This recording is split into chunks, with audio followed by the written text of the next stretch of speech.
All right. As we try and get our panelists settled in, I will introduce them to you in a little bit. But for now, I wanted to just start by speaking a little bit about net neutrality and exactly how important it is in terms of the debate that we are going to have. We all know and how important or valuable this subject is. The interesting thing is it is ridden with a lot of controversy. And this is because, to a very large extent, most of the players agree that we actually need a net neutral internet.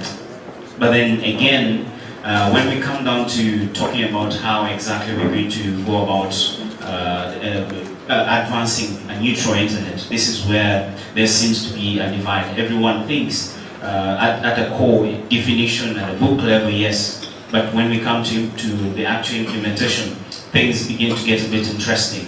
I'll give you a case in point when internet.org started up and there was a little bit of backlash. I remember Mark Zook, he went online, put up this video in which he actually, in his own very words, attempted to redefine what net neutrality is. He thinks that if people are poor, if people are coming from a place where they cannot afford the internet, it is okay to redefine what net neutrality is, just so we can get them online. So the question that I'm hoping the panel here is going to help us answer is exactly, first of all, for those of us who may not understand the philosophy or the ideology behind net neutrality, and then how exactly it's being implemented is, okay, should we or should we not, is there a point of maturity of the internet wherein it's okay to introduce net neutrality? And is it actually detrimental to things like innovation and connecting the next billion? So these are some of the thoughts that I would like our panelists to have at the back of their minds. And I am going to start from my extreme right. I hope, Albert, you're ready to give your intervention. What we're going to do is have very short interventions from all of us, 5, 10 at most. If you can make it fewer than that, that would be helpful. And then we can go and open this up for discussion. So Albert, please take half a minute to introduce yourself. Thank you. My name is Albert Mucunguzi. I'm the Secretary General of the Uganda ICT Association, which some of you might be members of.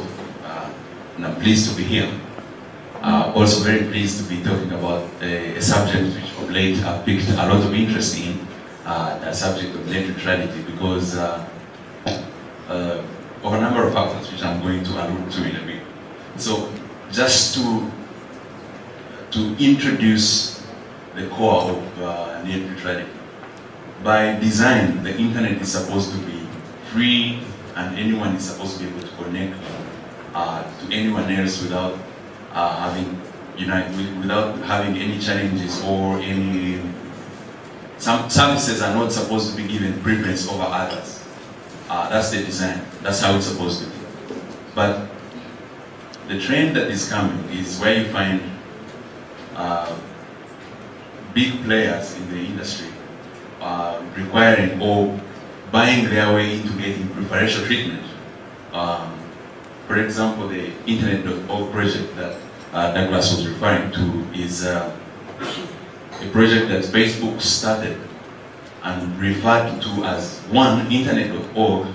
I'll talk about the name a little bit later, to kind of confuse the people to think that it's actually internet. They provided a number of free services and said they were extending internet to the rest of the world, to Africa and Latin America and basically the developing world. When in actual sense, this is about a few selected basic services that Facebook is referring to as internet, I mean as the entire internet. So it's creating some sort of confusion in the minds of people who have never accessed internet and thinking that when they are getting a bit of internet, then they have internet. Now that's where the question is, if Facebook is offering a bit of internet and telling they are giving you internet, is that a good thing, is it a bad thing, and where do you draw the line? And that's where the debate of net neutrality starts from. So They came to Africa and launched in a number of countries in Zambia and in South Africa, and later in India. And when they went to India, there was significant backlash because net neutrality, because internet.org was being seen as non-neutral, which is the reality. Because think about it, if you are offering free access to Facebook, then it means if some developer in Uganda was to develop or to come up with an application that would challenge Facebook, then they would never have a chance because the entire world or the entire country is already accessing Facebook for free. So it's the concept of free Wikipedia, free Facebook, and there's a place where I used to work. One of the local content portals here had free access on Airtel for about a year also. The challenge with that is that you can't. It takes away the chance for innovation for people. If Facebook was, if MySpace was free, then there was never going to be the next. There wouldn't be Facebook now because the entire world would be happy to access the free service. So that's the root cause of the backlash that internet.org has experienced in the recent past. And the good news is that there has been progress because today morning, I think, Facebook announced that they have renamed internet.org to freebasics.com. The domain name extension has changed and the name itself has changed. And that is exactly what it is. It's free basic services. A few months ago, I was browsing on my Facebook and I got that a very misleading message. Do you think some internet services like news and healthcare information should be free? Of course, you're going to answer yes, because you think, yeah, I should have this information for free. But in actual sense, what you've answered is something bigger than what you thought you were answering to. Now, that's, in general, that is a concept of internet.org and net neutrality. So, a project like internet.org is considered non-neutral because it gives preference to some services over others. And the question that Douglas said we should keep in mind, for example, is therefore does internet.org help reduce the cost of internet? Or does net neutrality help us reduce the cost of internet? The answer is no. But the principle is that if everyone has a chance to create and to get the same treatment as everyone else, if everybody if New Vision and Monitor are all being accessed at the same level, at the same terms, then the competition is not on who has more money, but it's about who is delivering more value, and that's how you will be attracting more new readership, new users, and that's how the internet generally should be operating, not giving some services more, easier access or faster access, as in the case of the developed world, over others. Generally, that is my take. Thank you very much. Please. Thank you, Moderator. I'm Vincent Museminali from Rwanda. I'm in charge of Internet and New Media Regulation at Rwanda Utilities Regulatory Authority. So I think this is a hot topic in different fora around the world because even in US they are still having some problems related to net neutrality. FCC has tried to define this term, net neutrality, but it has got some challenges with the internet service providers because in all cases that have gone to court, the ISPs won the cases. So I think it's still a challenge just to implement the net neutrality. As regulators and government, we are still trying to put up a policy or a regulatory framework for this kind of net neutrality.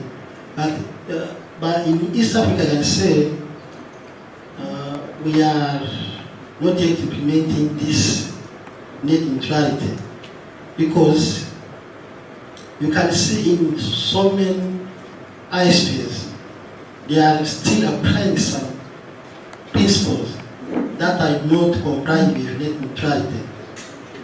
For example, when you go to some countries, you can see zero rating principles which are being applied by ISPs.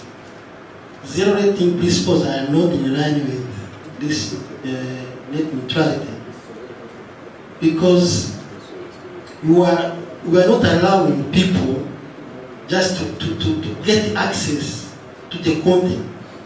So I think it's a big issue that can be discussed and can be discussed in all forums, so that at the end we'll be able to come up with a policy and a regulatory framework that can help different countries just to better implement this net neutrality. I think some of the presenters will make some definition, but I've tried to look on the policy level and the regulatory framework level. For example, in our different countries in the East Africa, what we have done is bringing the converged licensing framework, where now we can license the operators using just considering only services. That's to say, we are now just licensing network facility providers, people who are consulting towers and something like that, like infrastructures. We're also licensing the network service provider, people who are providing service over those networks. And we do have another part for application service providers, people who are just providing application over the networks. And we do have the last kind of licensing, which is called content service providers. So those are people who are providing television services, internet content services. This is our approach in East Africa. But we are still having the problem of regulating, like some content like internet TV, IPTVs, because some people are saying this is information services. Others are saying this is telecommunication services. So we are still struggling just to come up with a clear policy and a framework that can just help us to implement this net neutrality. So I think I can give to my other colleagues. That was my intervention. Good morning. Good morning, everyone. My name is Ephraim Kenyanito, and if I may request, you just switch to the page there. This is neutrality.org. Yes, I just scroll down a little bit. For me, I'll just tell you a story right there. I'll tell you a story. If you have the internet, you can just go. This is www.thisisnetneutrality.org. Last year, 1 year and 3 weeks, or 1 year, 1 month ago, some of us seated at a meeting, the UN IGF in Istanbul. Grace was there, Idega, and some of the people. We decided to come up with a coalition. So I need to introduce myself. My name is Ephraim, Percy, Kenyanito. I work for Access. Access is a global organization that defends digital rights of users at risk. It was born out of the 2009 Iranian election crackdown. It was born right after that. I also am an affiliate at the Internet Policy Observatory at University of Pennsylvania. I'm Kenyan, and yeah, that's it. So we decided to come up with a coalition to defend the internet, and this was after the Internet.org project was launched in different places. It wasn't just Internet.org, but there are different types of zero rating flavors. There's one that Mozilla is proposing, which I'm sure some of you have read about, is equal rating. There's different types. So we wanted to come up with a coalition of people to defend the internet and research what are the implications of this kind of multinational corporations doing, especially the developing countries. If you look at this coalition, it's more than 70 organizations from all over the world. And Access, we are the secretariat, we are the ones hosting the coalition. And some of the organizations here represented part of this coalition. So they came up with a definition. And I would like just to read this definition. It's based on consensus. There's a mailing list. This was a very long debate for this statement to come up. It was over a month-long debate. This is net neutrality. Net neutrality requires that the internet be maintained as an open platform on which network providers treat all content, applications, and services equally without discrimination. So, I'm a small startup social media company that provides similar services such as Facebook, but I don't have that kind of capital to pay MTN to give my services for free to everyone else. Why should I be treated local innovation? Why should a local African company be treated differently as compared to a multinational company? Those are some of the basic arguments where initially started with before. We've had a lot of pushback, and Ali is a member also of the platform. We've had a lot of pushback, like pushing Facebook for them to change their model. Initially, they used to call you to join the Internet.org project, their project. But then after we lobbied, the coalition lobbied, it's now open to every person. Then another hurdle that we had to face was they used to talk to specific companies. They would go to a country and they would pick one internet service provider, one mobile service provider. Let's say, for example, in Kenya, they picked Airtel. But then we had to ask them questions. Why is it, if it's open, if it's a project, charitable project to ensure global access to information and bringing people online, why should it be open to every organization? So it's reforming. And yesterday, as my colleague mentioned, Facebook changed its name of the Internet.org app thanks to the lobbying that you've been doing, and now they're calling it free basics, which is it's basically they're agreeing with what you've been saying, that you shouldn't be misleading the public about what you're doing. This is exactly what you're doing. You should, yeah. So I've just mentioned about that, and let's just scroll down a little bit. You should just scroll down until the map. Okay, move the map up a little bit. Yeah. So that's a map. Some research that you've been working on. The green. Okay, people might differ about the colors. Let me just be specific. Sarah is laughing at me because she always thinks I'm colorblind. North America, I don't know if you're seeing some green or light blue. That's countries that have specific protections, ensuring that the internet net neutrality is maintained. That is just not North America only, but you see also parts of Europe, parts of Asia, if towards the end, and then the ones which are red, in Africa, you can see South Africa. The red ones, the ones which have some form of draft legislation or draft policies considering protections to ensure that the internet remains open. And then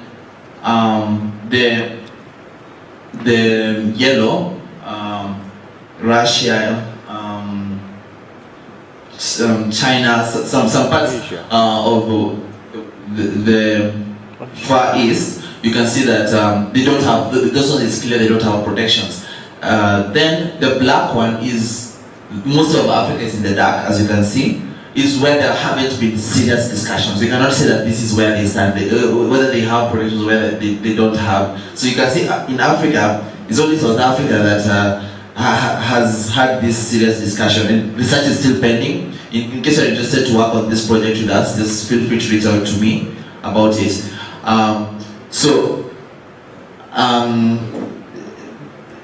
Basically, network neutrality is something important. As you can see from that map, it's something that is being discussed. There are some countries, especially Latin America,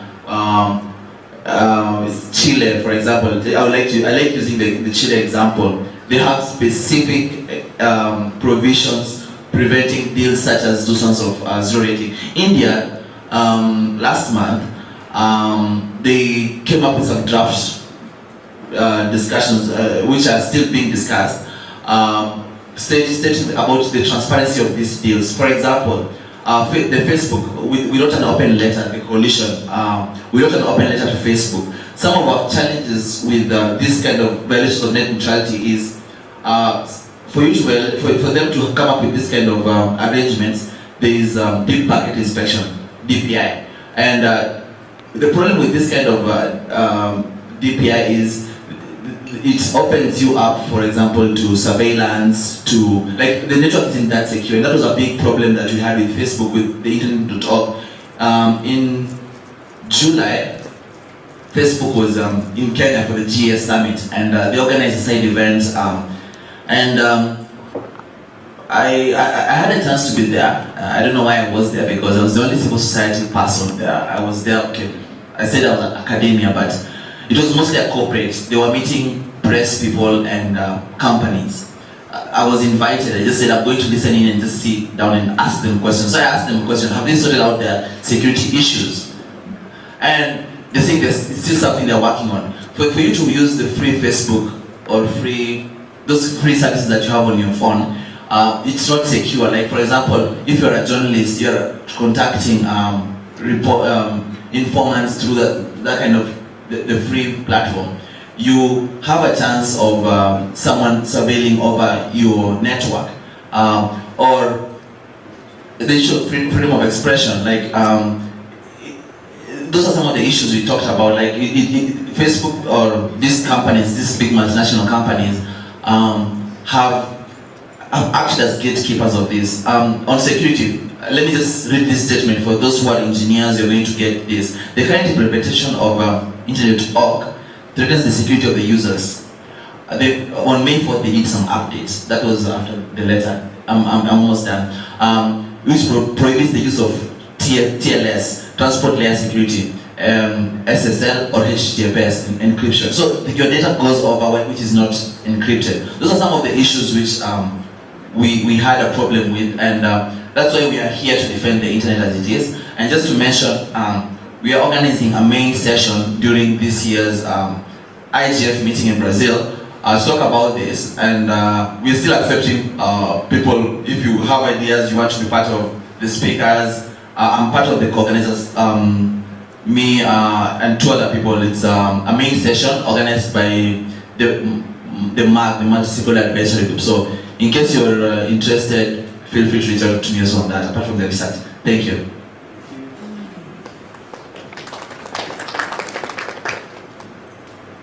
Thank you. For me, I think one of the key things about this is what we would like to do mostly is to really try and sort of break it down so that we all understand exactly what this net neutrality issue is and how it actually affects us, and why are organizations like Facebook and other other huge social media companies so keen on providing us with free internet. And I say that with a lot of salt in my statement, because I just want to give an analogy, and I'm sure some of you have heard this before, but for those who haven't, I just want to say, in a marketplace, you must have at least 3 major components for that market to even be called a market. You must have a buyer, you must have a seller, and you must have a product. Now, if you're not a buyer and a seller, what are you? Just a hint, you're the product.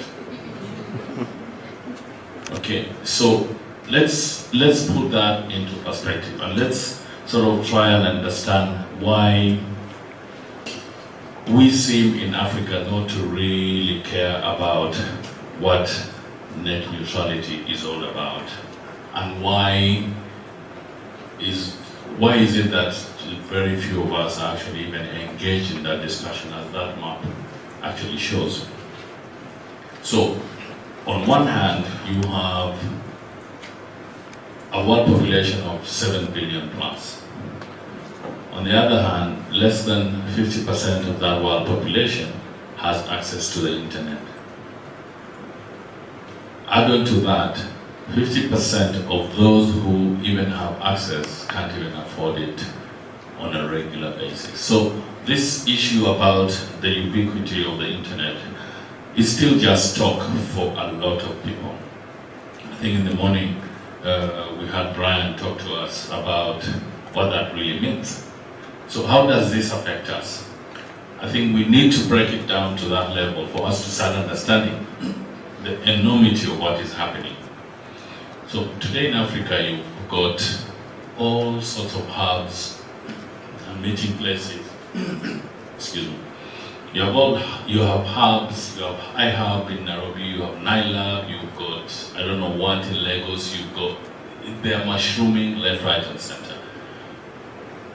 In the last 2 days in Lagos, there is sort of one of the major meetings that are supposed to enhance and improve entrepreneurship, focus on technology and other areas, called Demo Africa.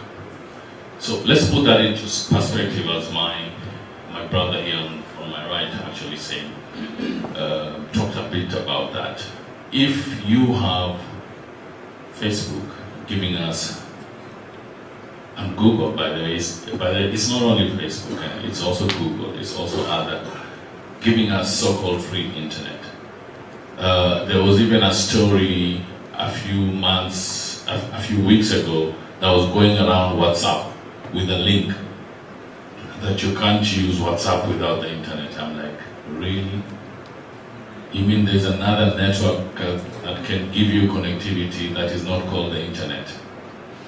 So we must all understand the enormity of what we are doing to ourselves before we just blindly latch onto such initiatives. On one hand, you've got people that do not have connectivity. So if you're telling them you don't get onto the internet using internet.org, or as the app has now been named very interestingly called Free Basics.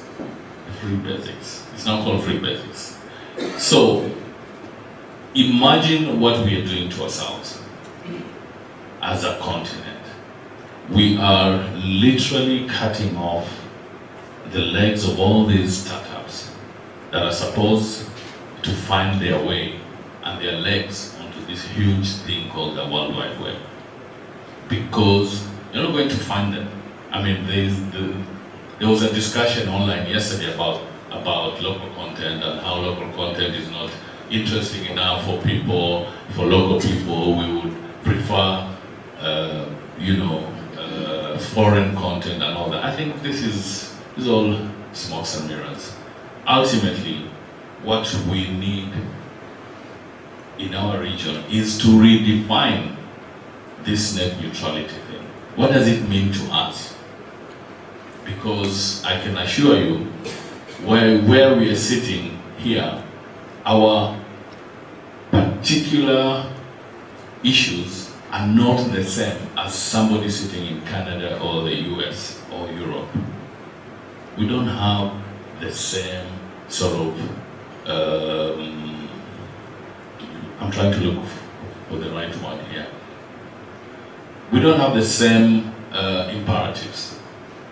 So we must redefine what net neutrality means for us and how it's going to affect us going forward if we continue not to be involved in these conversations. Thank you very much, our panelists.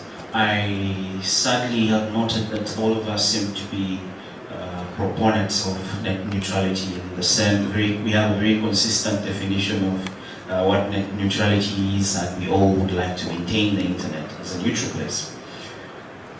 Why I'm saying sadly is because in the real world, nearly every telco I know is offering a service that is net neutral, if you let me use the term. So I'm just trying to draw parallels between our very nice presentations on top here and the realities on the ground, which probably brings me to the next question. Perhaps, do we have any ISPs, anybody are representing ISPs or service providers, internet service providers? Perhaps Brian is here. Maybe anyone else join, anyone else available to join Brian, because what we would like to do is, the reality is these services are already on the ground. And just to demonstrate, just to illustrate, I would like to ask some of the people from Uganda, those of you on MTN and Airtel, how many of you use those WhatsApp and Twitter and Facebook bundles? Even Sarah, you don't? Now you see the hands are going up. So I want to challenge you, because I want to tell you something. For those of you who know about it and those of you who enjoy those bundles, if this gentleman actually prevail in what they're saying, you are going to lose the ability to have that bundle, that cheap bundle that you like. I am a moderator, I am having no say in this, but I would just like to make sure, like Ali was saying, let's all understand the implications here. So the question to you, the floor, is this what you would like to have right now? Of course, he has explained the issue is more complex than this, but to you, the layman, to the end user, that is exactly what it means at this point in time. So as I open up this discussion, I just wanted to throw some questions, and I hope to engage all of you from down there very, very actively in this session. I want to ask a question to the panelists.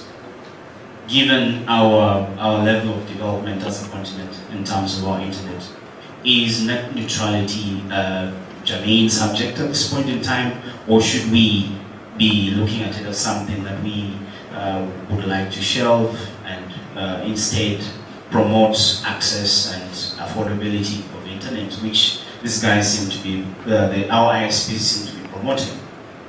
If you guys insist that we need to actually still do a net neutral internet, the question is, what kind of interventions are required? Regulatory or... So that's another question that I'm throwing out at you guys. And I'm asking for an ISP here, what would be the motivation behind providing this kind of services? That's another third question that I would like to open it up with. And I would like now to open the floor for other interventions.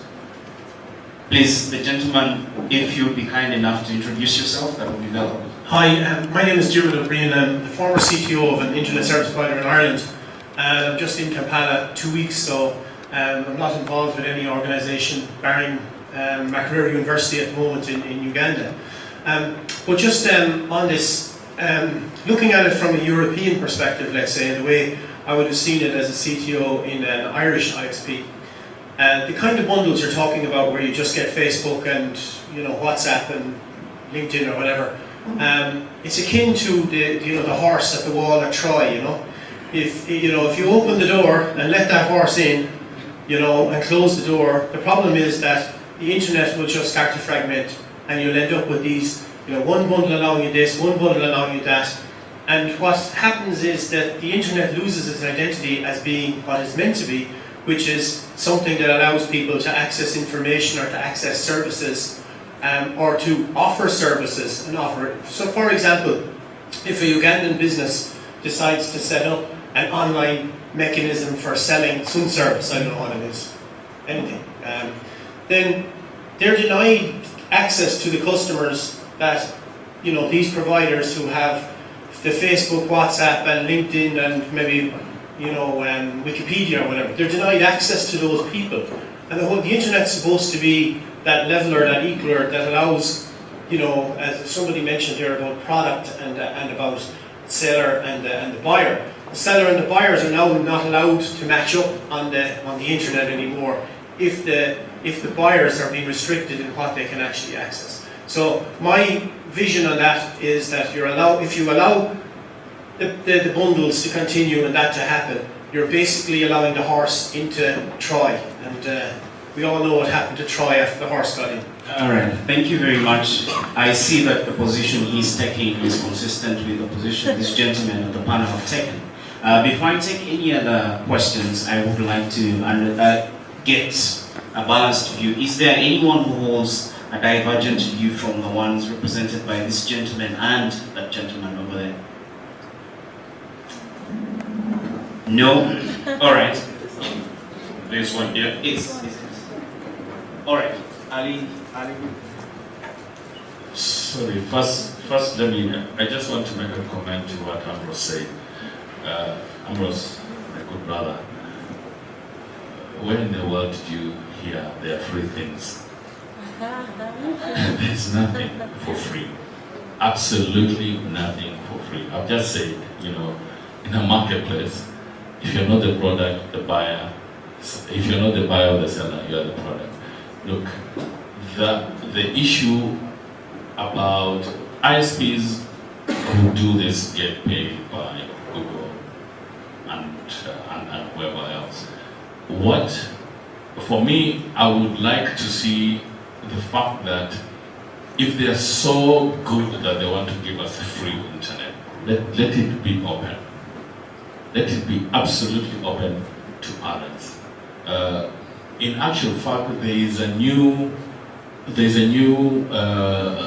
thinking about this. See, telcos, if there's a telco guy here or lady, they'll tell you one of their major metrics of recognizing performance and success is what they call ARPU, average revenue per user. Do you know that one of the metrics for Facebook is average revenue per user? It's how much money they make from you.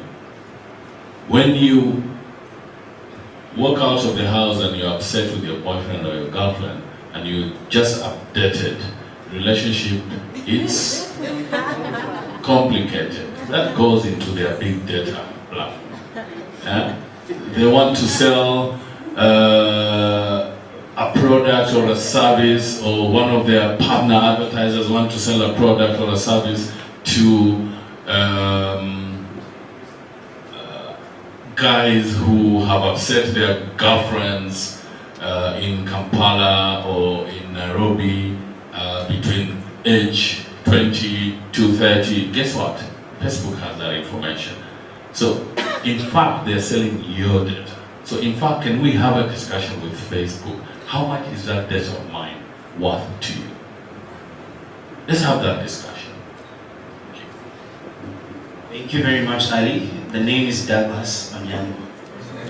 We'll take the first gentleman and then please introduce yourself. Yes, my name is Kandi. I think I made a presentation this morning, so I had a chance to introduce myself. So I'm going to share a very interesting experience. Back in 2003, I was carrying out a study on telecom policy harmonization within Comesa region. So I went to a certain country and I found a very interesting case.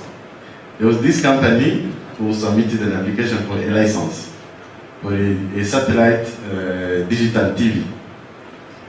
And for the technology used, he was able to receive 2 meg on each receiver and provide internet. Now, it took more than 1 year to the regulatory authority to not provide any answer. Neither yes nor no. What was the issue? I am happy Ali mentioned the issue of market, because all the existing ISPs were going to collapse if you look at the business model provided. And it ended in the lab with the single reason saying we are still testing. No response was given up to 2004, and then the applicant gave up.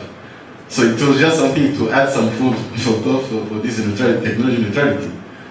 maybe you can use it in the upcoming debate. Thanks. Thank you very much, Barak. And then Brian after. Thank you, Chair. I tend to sort of have a divergent view. My name is Barak Otieno from KICTANet. I think we are faced with an interesting scenario on the African continent, and I want to take us back to the presentation that Brian made, the issue of backbone, availability of backbone in the country, which facilitates last mile solutions. You realize if you are an ISP or if you are going into infrastructure sort of business, the first thing is there is an objective why you are going into this, and half the time if you're calling yourself a business man or woman, you're not doing this for free. It means at some point you expect a return. When you go out there, then you expect a response from the customers, depending on the size of their pockets. In some cases, customers, not even in some cases, in most cases, customers will go for value. So you throw at them what you think is really necessary to them. So there are customers who may not really need all the services that you're providing in the internet. They may just need a particular set of services. And so I think as a business person, you are thrown in a catch-22 where you actually need to be, it's like bait, throwing all sorts of bait to interest these people in your particular goods and services to make you survive. And I think when you look at the costs and the burden that most of the businesses have to bear, especially setting in place infrastructure, which should be the role, in my humble opinion, of maybe governments, because the internet, like water, is a universal, I want to say it's a universal good at this point in time. If you deny people information, then you are denying them a means of a livelihood. That's how I would look at it. So I don't think it is right, I'm winding up, I don't think it is right to throw this burden of providing universal goods and services to business people, because they have to go the extra mile to recoup on what they have spent. And that's why we are having these problems with net neutrality. If the government played its rightful role, whether through public-private partnerships or what, and ensured that technology is accessible to all, then we might not have these challenges of net neutrality as they are facing us. Looking at Europe, their market is almost saturated. In Africa, it's a different ballgame. We are still talking of access. And I think that's the reason why our region is a bit black. Maybe it should be made grey, because black means a lot of things. Yeah, so we should make it grey to show that we are still focusing on other things. But possibly we are coming to the net neutrality debate. Thanks. Thank you very much for your intervention. We'll have Brian, and then we'll have interventions from our panel right immediately.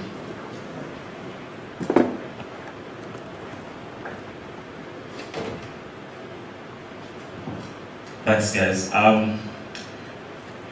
I was trying my best not to comment on this subject, but I'll just say a couple of things. I think the bottom line when it comes to this issue of net neutrality is it's all about the money. That's the bottom line. And if you really think about it, the companies that are the target of this net neutrality debate are both, on one hand, certain content providers, and then on the other hand, access providers who have colluded or are working together to, I don't know if you could call it hoodwink. I think that's what generally the net neutrality debate says, that you're being cheated, to hoodwink the public into thinking that they're getting something for free, which actually is not. if you look at Facebook Zero, Facebook, these Facebook bundles and all of that, the actual product name it's called Facebook Zero. Facebook actually have it on their website, and you can read about it. And it sounds very nice. Huh? I'll just read from Facebook's website itself. Huh? They give two main justifications for Facebook Zero, or this bundle-based Facebook access. The first one, they say, is it's fast. It's very fast. It's faster than the normal way you'd access Facebook because they adjust the content that comes to your device and mainly deliver text. The second point that they make, and I'll just read verbatim what they say, is it's free. That's one of the other benefits. They say it's free. And I'll read this and then I'll ask you whether this translates to free or not. So it says, thanks to the help of mobile operators we collaborated with, people can access zero.facebook.com without any data charges. Using zero.facebook.com is completely free.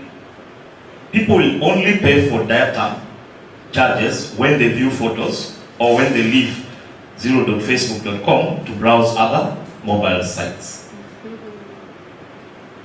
Is that completely truthful? It's free, but you'll only pay when you view a photo. How many of you view photos in your Facebook? You get? So, to a certain extent, there's a dialogue that's going on over here where, you know, at the end of the day, it's all about the money. The reason why they work closely, and it's not just Facebook, these are what you call over-the-top, in the telecoms industry, they're called over-the-top services, where you find content providers who are able to interact directly with an end user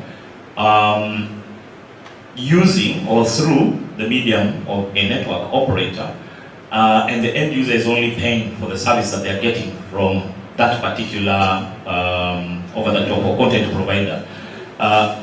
Where it works for the mobile operator is, at the end of the day, it's all about the money. They want you to use up your bundles faster, and this is a hook.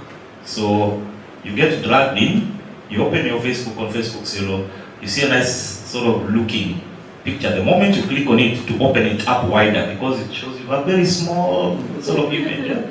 The moment you click on it to open it up and see the picture properly, you're draining your data bundles. Eh? So I think at the end of the day, the most important element, I would say, of net neutrality should be transparency and honesty from the mobile operators, from the content providers. Then let the people make a choice, because you still at the end of the day have a choice to make. Now, with things like internet.org, which restricted completely access to other content other than what you're being given, now that one is a different issue altogether. So I think from our perspective, what we should call for probably is complete transparency. Be very honest and explain to people exactly what it is you're giving them, exactly what they'll get, exactly what it will cost them, then let them make a choice. All right, thank you very much, Brian. In the interest of time, I'm going to stop the interventions from the floor, and then I'm going to take a quick round from the panel as we close. We'll start with Alan. Thank you. So I was speaking about the same subject at a certain forum about 2 months ago, and one of the people in the audience, for those of you from here in Uganda, we used to tell his name was Robert Kabshenga.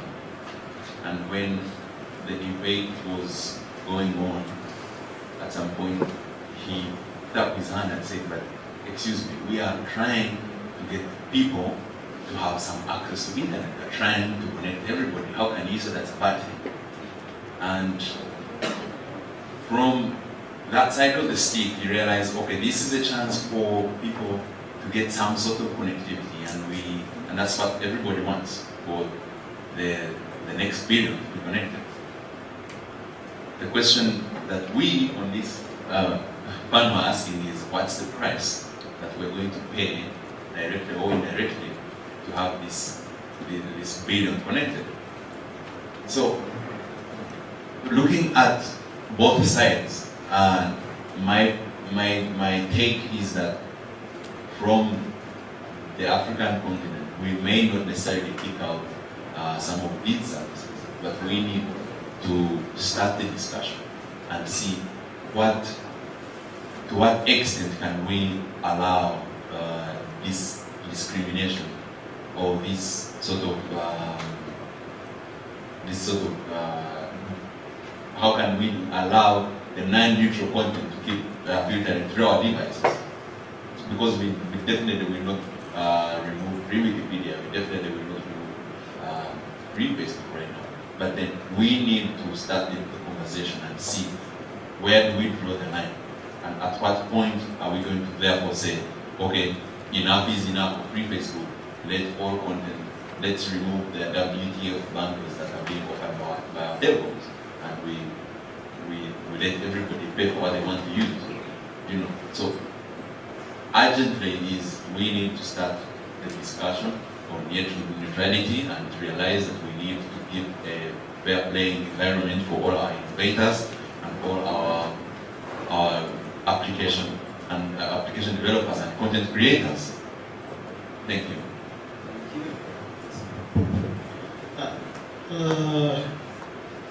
Before just talking about the closing remarks on this subject, just I want to share with you the Indian case on this net neutrality. Just one paragraph. It's like a policy. The Net Neutrality Committee has recommended that user rights on the internet need to be ensured so that telecom service providers, internet service providers, do not restrict the ability of the user to send, receive, display, use, post any legal content, application or service on the internet, or restrict any kind of lawful internet activity or use. That's saying in India they have just put up a policy on net neutrality, but the Telecommunication Regulatory Authority of India is now carrying out the consultation on how to regulate now the OTT, over-the-top service providers. But still a discussion. There's no final recommendation on how to regulate the OTT. And just I would like to thank Mr. Brian, because I think the intervention you made can help us to come up with somehow a recommendation on this net neutrality as of now.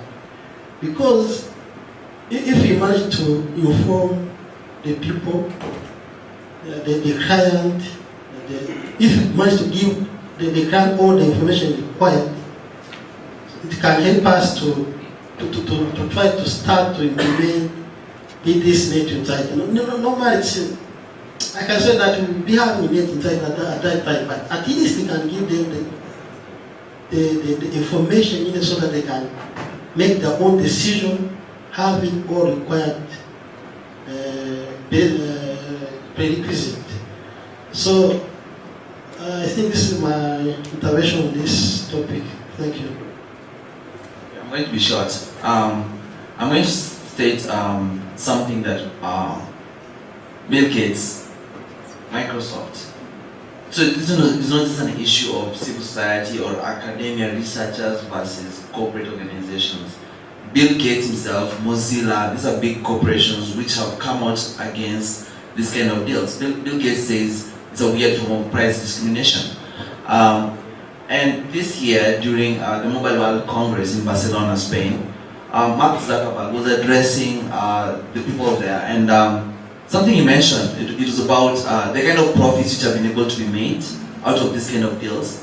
And one of the things you see is that this kind of deals drive up phone sales, data consumption. As someone, Ambrose mentioned, that it's like a clickbait.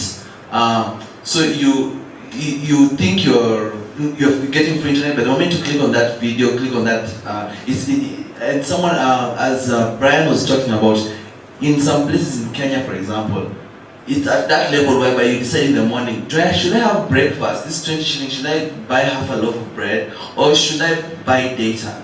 Like, it's at that level. And the moment you trick people to that level, it's not good. And lastly, You see, a few years ago, the TV, how the TV used to be, it was open. Like a person could, like a single set-top box, you could have access to all of the network all of the time. And over time, cable TV has become fragmented. When you have Go TV, when you have StarTimes, I don't know if they have StarTimes here, Go TV and DSTV, you get different type of packages. This is not the kind of internet you want. You want the internet to remain as it is, a single package, accessible to everyone. There shouldn't be an internet for Africans, an internet for people from India or Latin America or from Asia. It should be a single package. That's the reason why we are defending this, the internet to remain the way it is. And sorry if there's anyone here who thinks you've come too hard on Facebook, but that's the most recent example. But there's Wikipedia Zero, there's Facebook, there's Google free zones.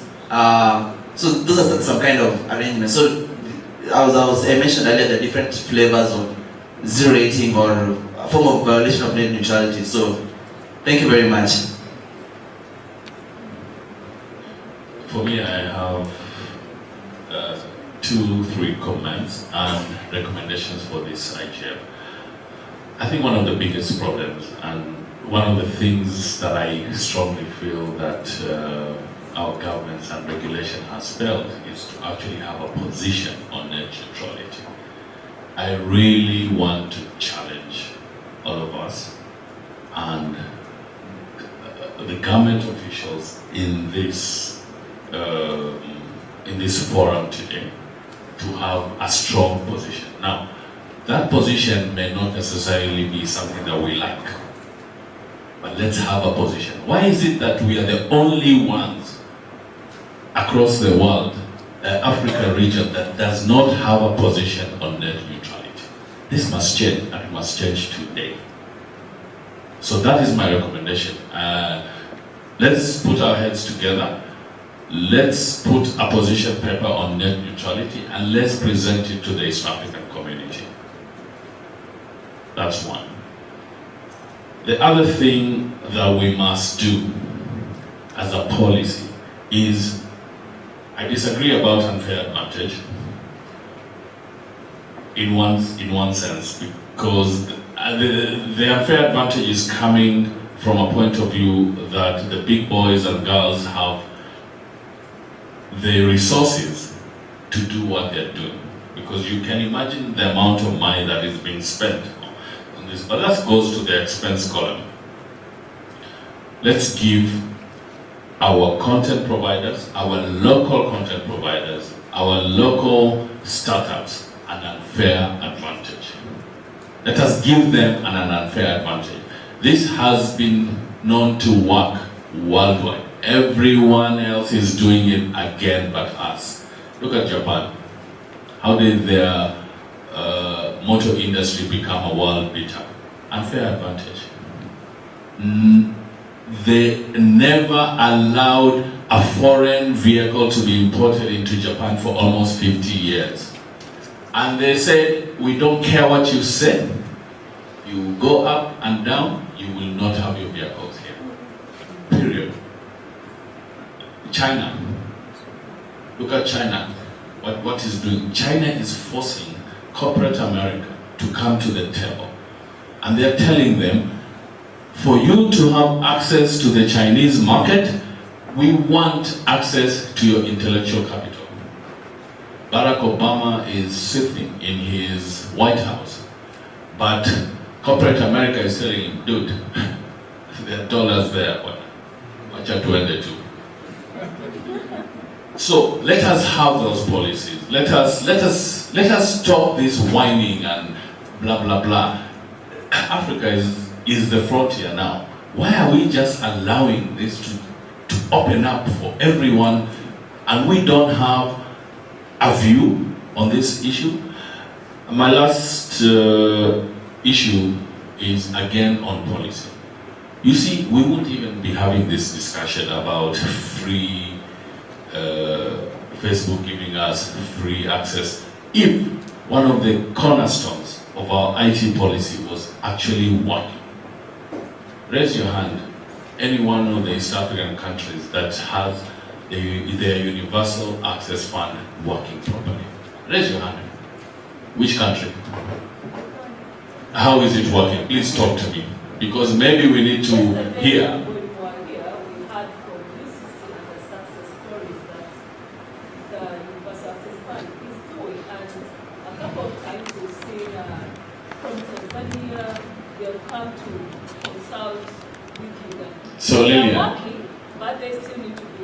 So Lillian, let me ask a question to you.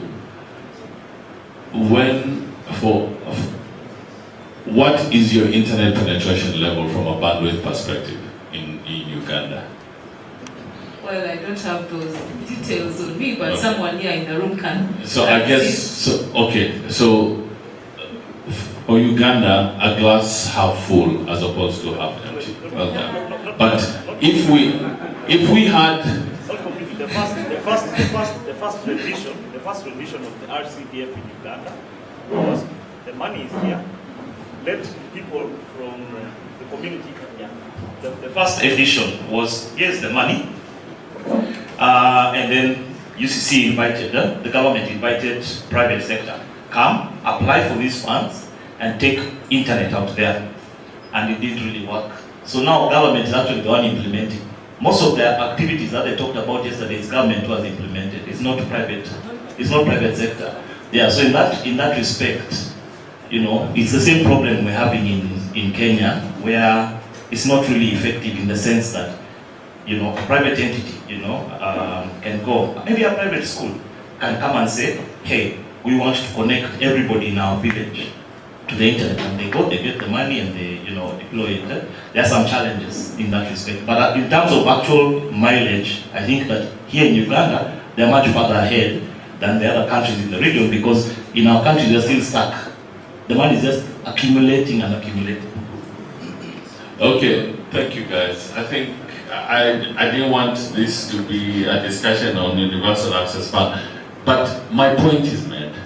I mean, this is such a contentious issue. If we just got it right, we'll probably not be having this discussion. Thank you very much. Thank you very much. Let's give a round of applause to our panelists. Thank you very much. This is the end of this session. We'll call